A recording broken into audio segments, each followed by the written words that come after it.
Are you tired of the endless supply of terrible storytelling? Of uninspiring, nihilistic stories that permeate most of modern day entertainment? Are you tired of the diversity, equality, and inclusion standards that are forced upon movie creators and actors? Well, so are we. So go with us on a journey as we chronicle for you the latest news in entertainment, as we discuss the good, the bad, and the ugly of the film industry, and as we pave a way forward to see the kingdom of Christ grow and the dragon of secularism meet its end. Now, if you want to support us in our mission, please head over to patreon.com/The Powell Bros, or follow the link in the show notes. There, you will gain access to our exclusive show, The Powell Bros Mini Reviews, as well as early access to both Movie Chronicles and Movie Reviews. Now, on with the show. Welcome to The Powell Bros Movie Chronicles. Trying to remember what show this is. Movie Chronicles. Welcome, another week. This is, today is October 12th. We're coming to you in a few more days from now when you'll be receiving this. But September 12th. You said October. It's September. I don't know what month it is. I don't know what year it is. Okay. September. It's been a long week for me. Had oral surgery. Had wisdom teeth removed, but it was not a routine procedure, and I've been in pain all week. But I'm here to deliver you the latest news and entertainment. Yes. Sad week this week. We lost a legend. We did lose a legend. That is true. Well, I'm Trent, one of your hosts. I'm joined by my other host, Tobiah. Yep. How are you doing today? How are you doing this week? Doing good. Yeah, we lost James Earl Jones this week. Died at 93. Good long life. Yeah, 93 is long. That is. But actually, we got a good amount of stuff that came out this week. A lot of information.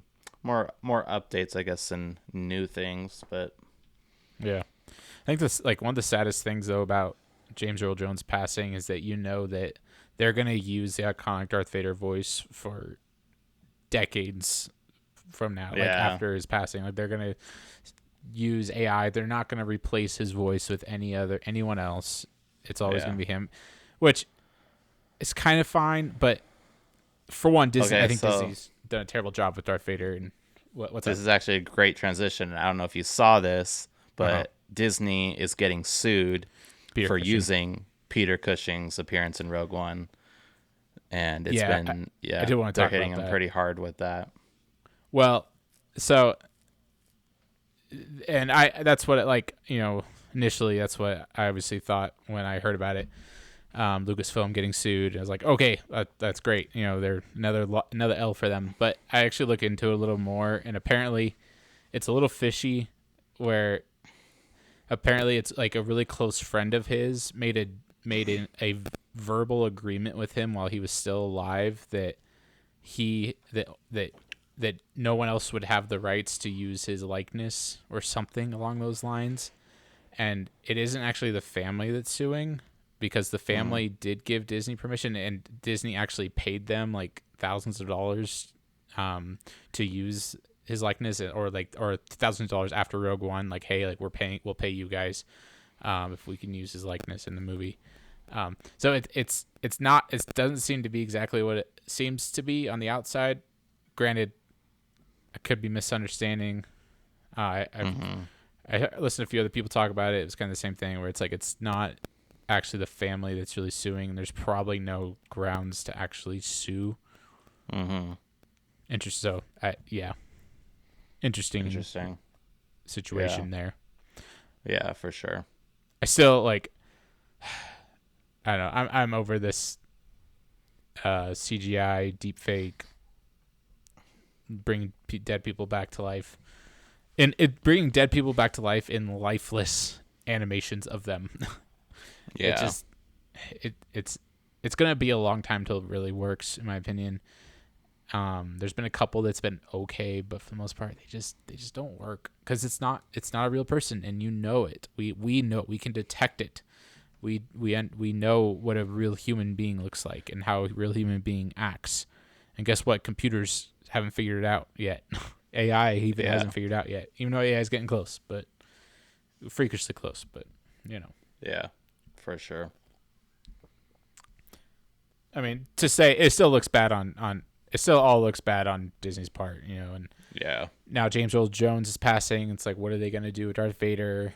I guess the Mufasa movie's coming out, but I'm assuming there's they're doing like an older Mufasa at one point in the movie, maybe narrating or something. So I'm sure James Earl Jones's voice has been used. They probably already recorded lines for him. So I wonder if that will be like his last movie. Or they didn't use them at all. I have no idea, but yeah, it's really interesting. Yeah, it's kind of crazy. It's crazy that he was acting till the day he died. That's crazy. Yeah, definitely. Never retired or anything. Cause it's true. Yeah, cause he was in The Lion King. He did Rogue One. Yeah, he's been doing Star Wars stuff a lot. I don't think he actually did Obi-Wan Kenobi. I think they just used AI for that or whatever. I'm pretty sure that's Maybe. what I remember when it came out. Like, Probably. they had everything they needed. I mean, it's to such a low. it was such a lower budget that they probably couldn't afford him. $180 million to the Acolyte, lesbian space witches. Yeah, and here's like what, 90 million, not even, to one of the greatest characters in science fiction ever. Speaking of Ewan McGregor, did you see that he got his Walk of Fame today? His Hollywood star. Yep. Yeah. That was did you hear Hayden Christensen's speech to him? I heard like one clip of it where he said that. Go ahead. Yeah, just the end where he's like, "Thanks for being the best Jedi Master anyone could ask for." Nice. Yeah. Yeah, I heard him say he, like, we know him as Obi-Wan Kenobi, like he was Obi-Wan Kenobi when he did it, and then he's like, "No, he is Obi-Wan Kenobi." So it's like, yeah, it's cool. Yeah. Yeah. Man, everything.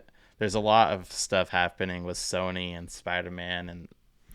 Yeah, every adaptation of Spider-Man is just having so many issues. Like, what in the world? This is Spider-Man. This is the most popular superhero. I mean, maybe next to Superman, Batman.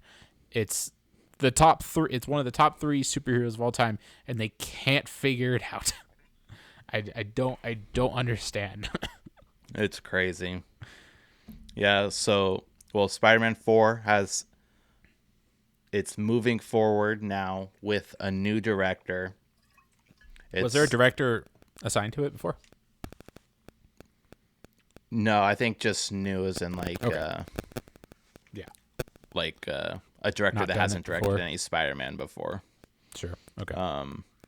But I don't know if there was one assigned before, but we've got the guy that directed Shang-Chi directing it. Which I've never seen. Really? Yeah, I've still not seen it. Along with most of Phase 4 movies. Yeah. It's just a large what do you call it?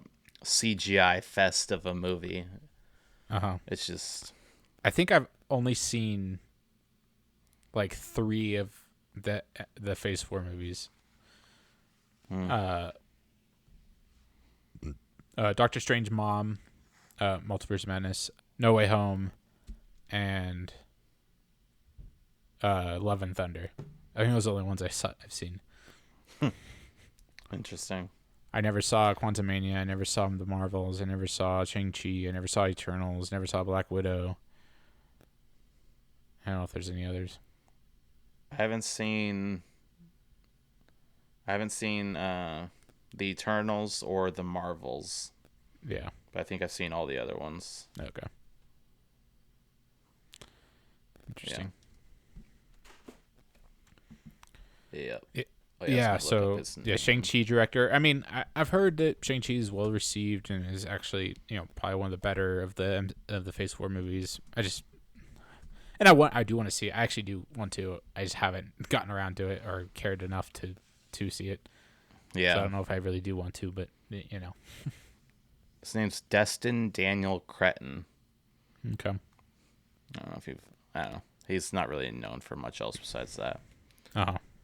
Yeah. But anyway, I don't know. Shang-Chi was all right. I mean, like I said, it just feels like a CGI movie, just like all of Phase 4, and yes.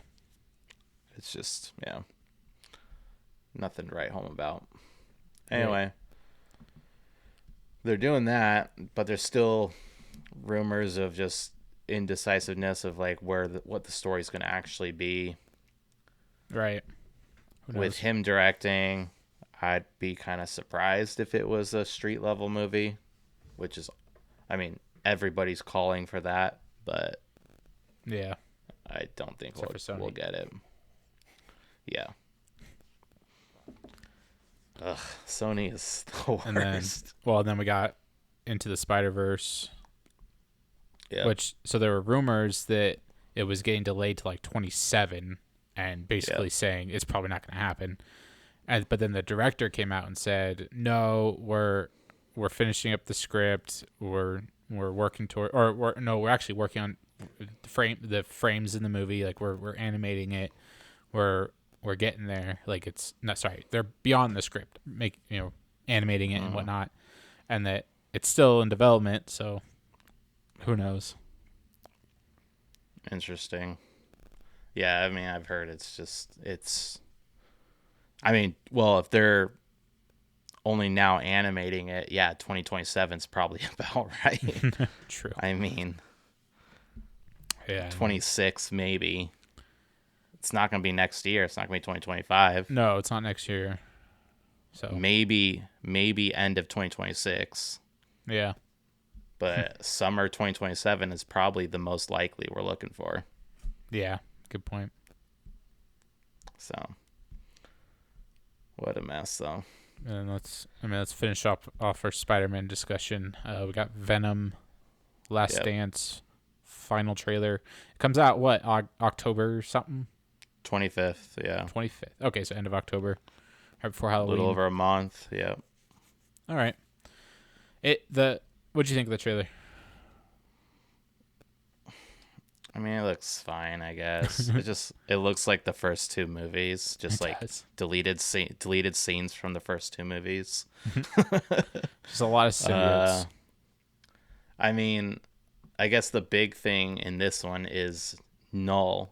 Right. And so Null is could be cool, but I feel like they just put that in the trailer because they're like, oh, don't worry, we have something exciting for you guys, and it's just going to be like the end credit scene or something, or barely in it at the end, or something like that. It seems like it's the trailer is kind of saying like this is the plot, like Null has sent all these symbiotes to Earth to kill them. Right, but I don't think he's going to be in it. Oh, right, he'll come in the end or something. Maybe set up the Venom cinematic universe with all the other villains. He's like the big bad. That's a good point. Interesting. I didn't think about that. So they'd be pulling a Morbius pretty much. Like here's Vulture. Here's Spider-Man. Here's what else was teased? There's a whole bunch of stuff teased, and it's just turns out to be nothing. So because they do still have the whole like almost Sinister Six set up with Morbius. You have Morbius and Vulture teaming up and whatnot. So like Null comes to Earth and it's like, okay, let's get this team together and kill Venom. But then I think Spider-Man did that. Venom and Spider-Man team up. Maybe. Yeah. I don't know. I was looking at the comments and everybody's hoping for Andrew Garfield to show up. That would be nice. Like many people were commenting that. Like, right. For those who don't know, also Null he's like a god in Spider-Man, but he's like the creator of the symbiotes. Mm-hmm. essentially. Yeah. So, I mean, this could be, a cool finale for the trilogy. Well, that's what it should be. Like, they need to just wrap it up. Yeah. I mean, they've clearly not had any plans to make it any bigger than what it is. No. Otherwise, they would have, had crossovers with one of their other villain movies or something. But there's just been nothing at all. Giving it too much credit, though. Yeah. But Sony just, I don't know. They just don't care about these characters and don't care about the fans. And no, Sony's been really messing up lately. Yeah. You see the PS5 Pro is getting released, and it's going to be $700. Yeah. It's basically just the PS5, but like a little bit better graphics. This is like some of the backgrounds in your games are going to look a little cleaner. Yeah. And then obviously it has more storage. Yeah. So, because PS5 infamously doesn't have that much storage. Like, you put like a Call of Duty game on it, and it like fills up your whole storage. Yeah. It's not even like a slimmer one like all the other ones. They just like changed the design a little bit. Yeah. Like all the other PlayStations have had like a slimmer version. Yeah. Because it doesn't have a disc port. Yeah. So I don't know. I don't know what they're thinking. I mean, granted, they're doing better than Xbox with the PS5. Like, PS5 is one of the biggest selling video game consoles of all time. Which, like, PS2, PS3, those are huge. Well, PS4, every PlayStation has been huge, but Xbox has been failing. Like, they're named like Xbox One S, One X, XS, like all these, like, it goes from Xbox 360 to X, and there's just all kinds of crazy titles that no one can follow. Then you have PlayStations that PS1, PS2, PS3, PS5. It's also like Nintendo. When you have, the Nintendo Entertainment System, you have the Super Nintendo System, and then the Nintendo 64, the GameCube, the Wii, and then the Wii U, and then the Switch. And so, what's the next one going to be like?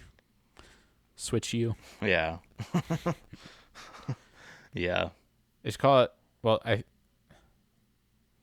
don't know, like Super Switch. No, Super Switch. That'd be weird. It should just be called Nintendo Switch 2. To be simple. Anyways, sorry. Yeah.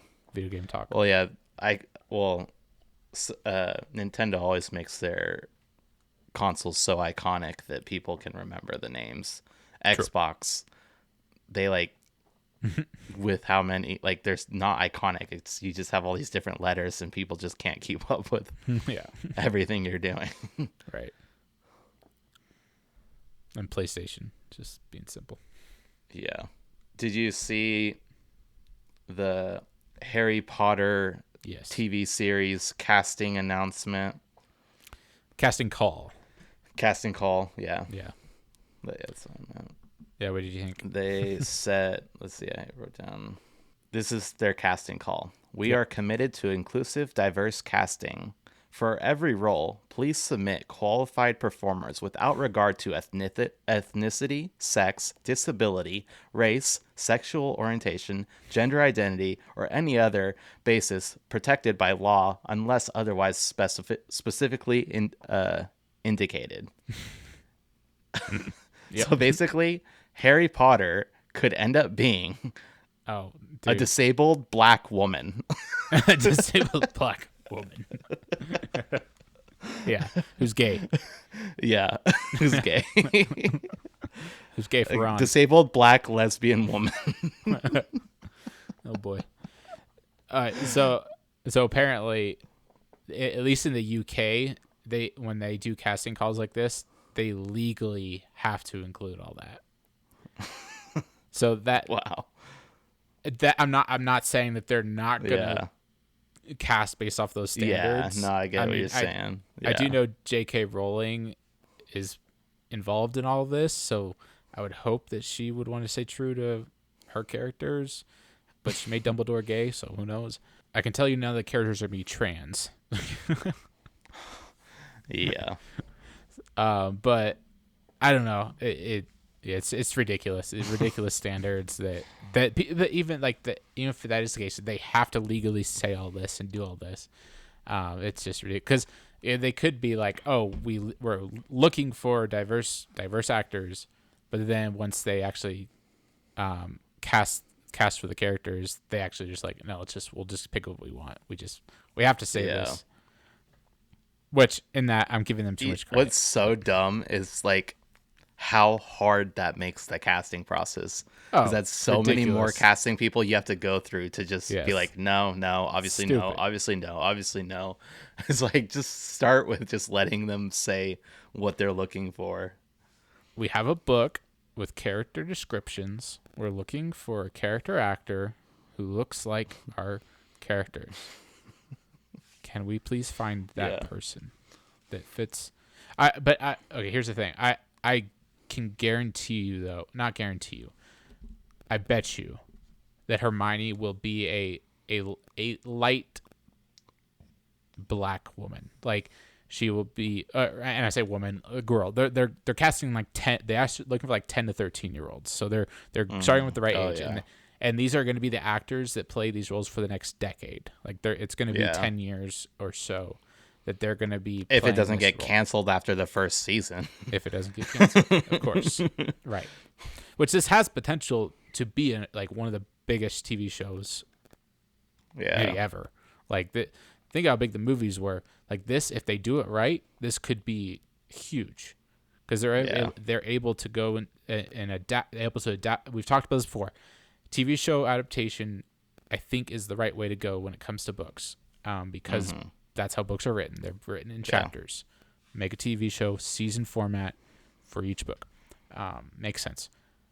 But I bet you she's going to be like a like half black girl, and because they're going to be able to play off the whole she's a mudblood, dealio. She's an outcast, and people making fun of her, because of who she is and what her identity is and what she was born as and so forth. So they could easily go run with that. I can see that easily happening, which I would be really upset, obviously, if that happened, because that's not Hermione. Yeah, no, for sure. And they're going to make it about. Happen. I'm saying they could so easily make it about race. Well, that's not the point. Yeah. No, they're absolutely going to make it about race, and it's going to be so, I think, focused on diversity, and they're going to have all those little lines in the movie, in the show, that's just like all just about race or gender or whatever. Yep. Yep. 90s. Like, UK, 90s Europe. Yeah, we're gonna focus on diversity. Yeah. Whatever. Yeah. Jeez. I don't know what are they set. It's set in London. Outside of London, I don't know. Where's Hogwarts? I don't even know. They go to London, but yeah. They go to King's Cross Station and all that. Yeah. Anyways, it'll be interesting. I don't know anything about Europe, so I live in America. Yeah. I was going to do this last year. I want to watch all the Harry Potter movies. I haven't watched them all probably in like 10 years. Oh, yeah. We watch them every year. Nice. That's going to be on my list of Halloween films, which, by the way, Halloween is officially started. I don't care what anyone says. It's September. So I'm getting into that Halloween. And then Christmas starts November 1st.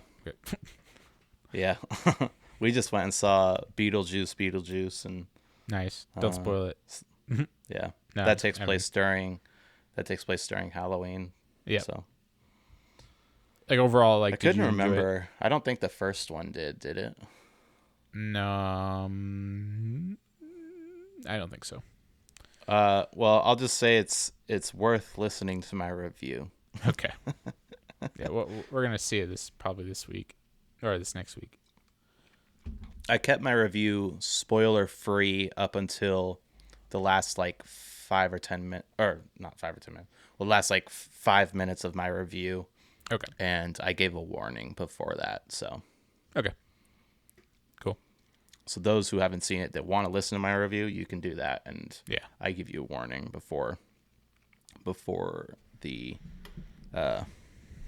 spoilers start. So. All right.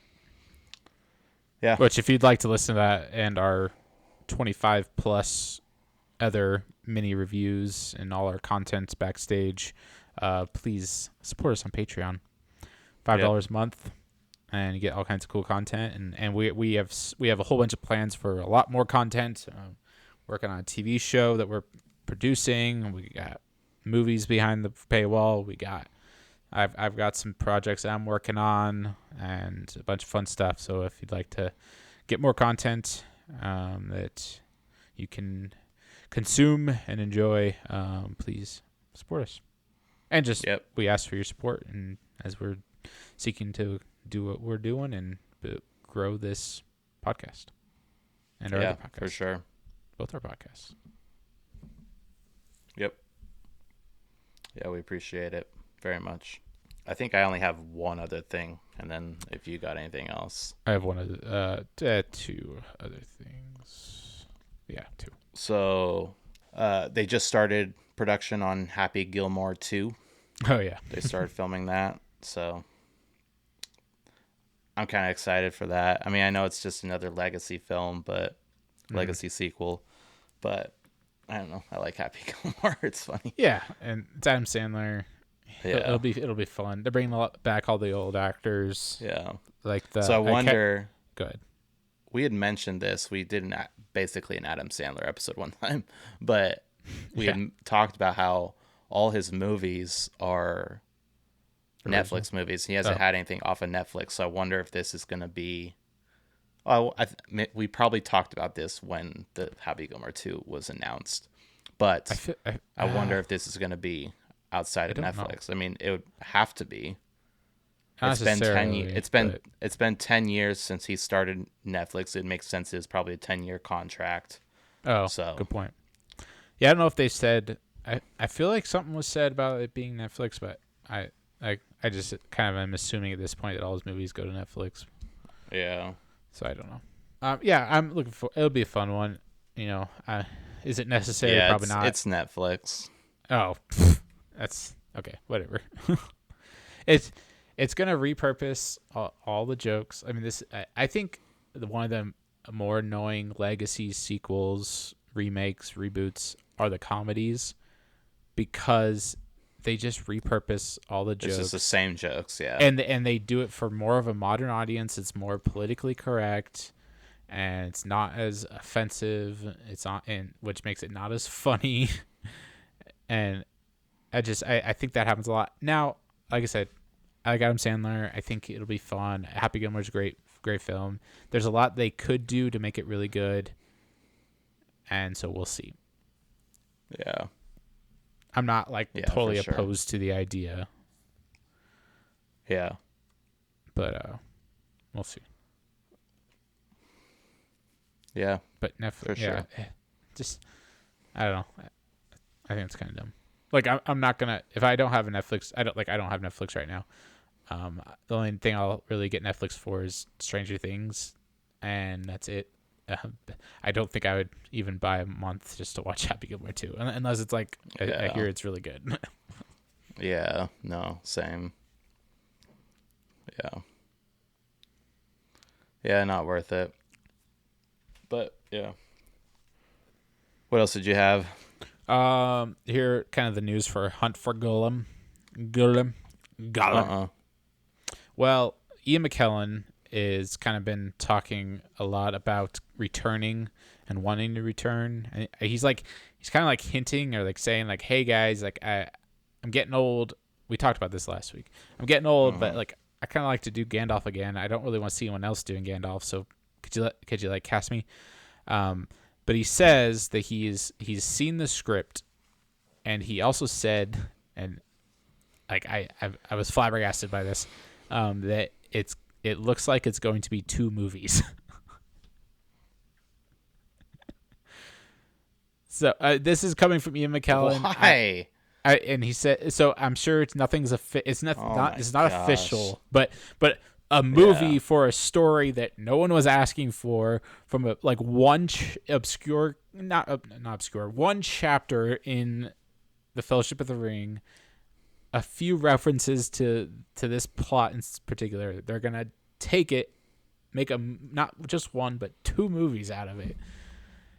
Oh, and then you also have War of the Rohirrim, but it's featuring a female girl boss who beats up a bunch of bulky masculine men. So, who's a better horse rider than the horse lords of Rohan.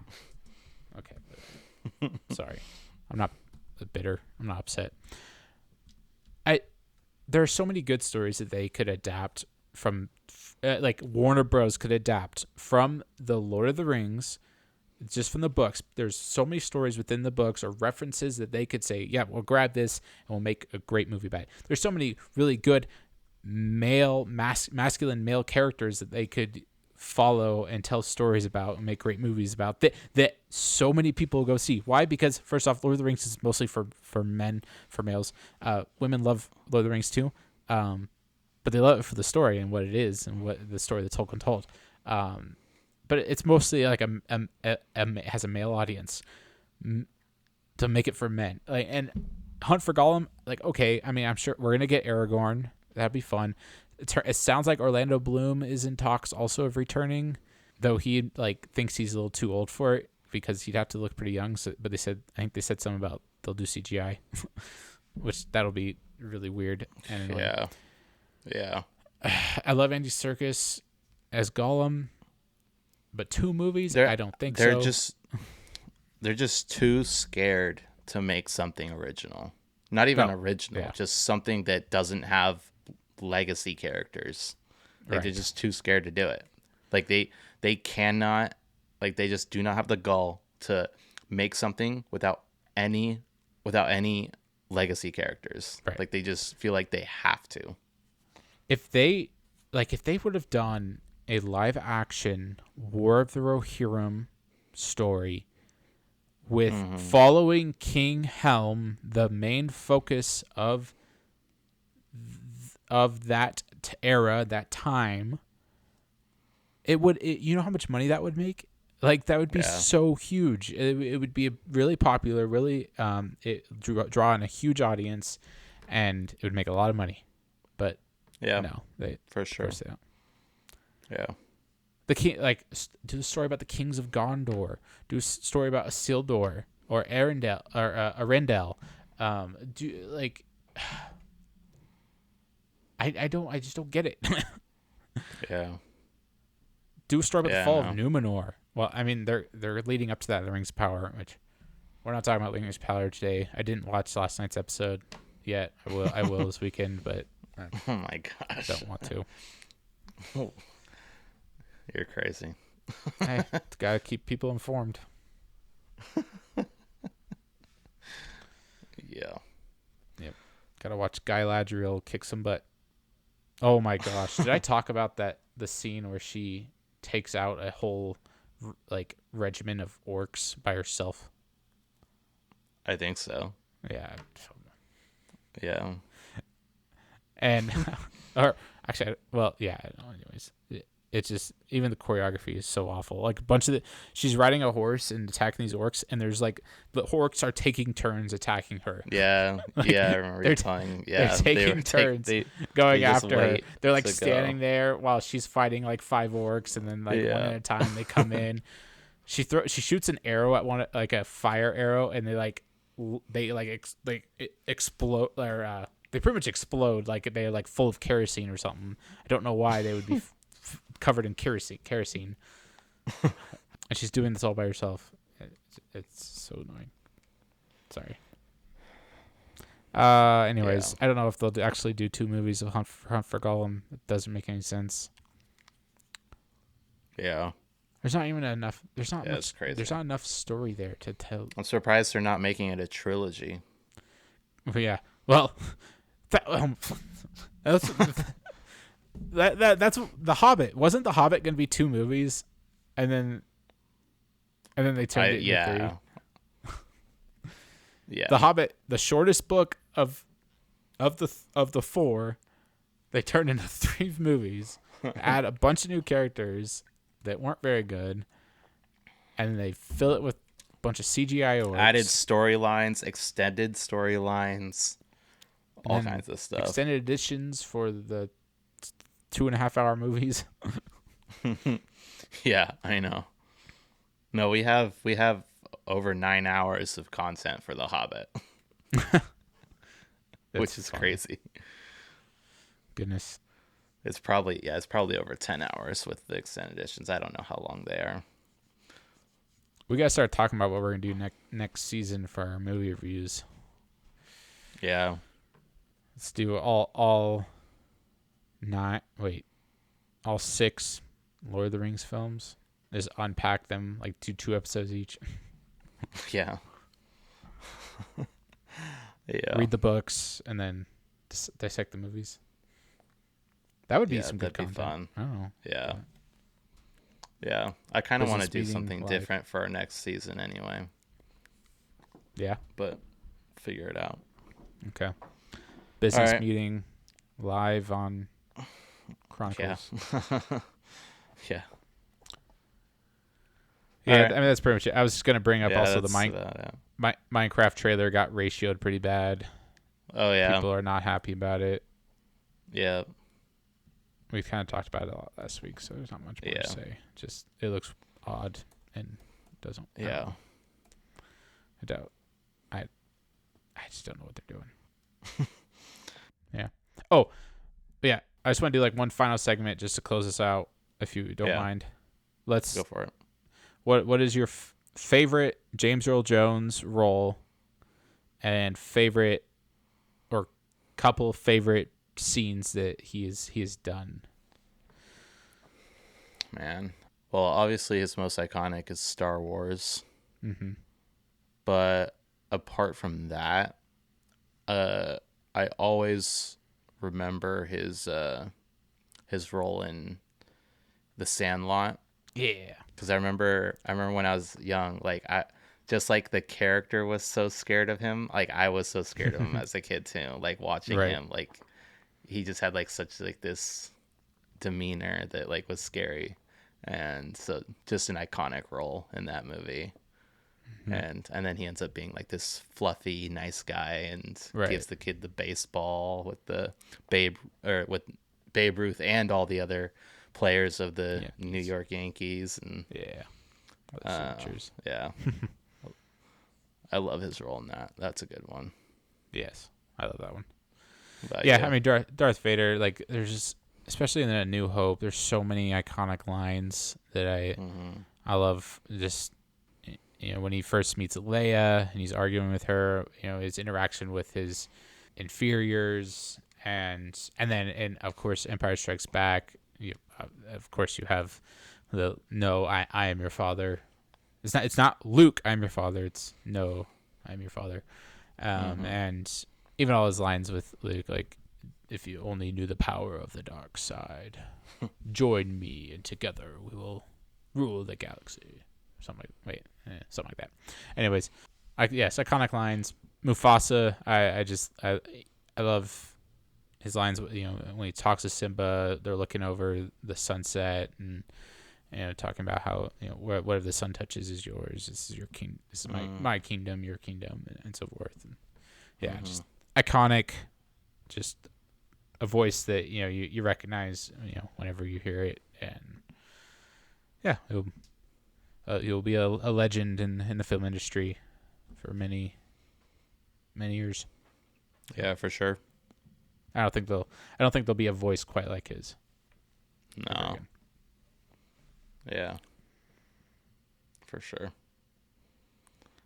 All right. Cool. Well, thank you guys for listening. Thank you for supporting us by listening. And please like, comment, subscribe on the videos and all that good stuff. It definitely helps us and pushes our content out to more people, and we appreciate that. So, we hope you enjoyed this episode, and remember to glorify God and watch good movies. We're out. Bye. See ya.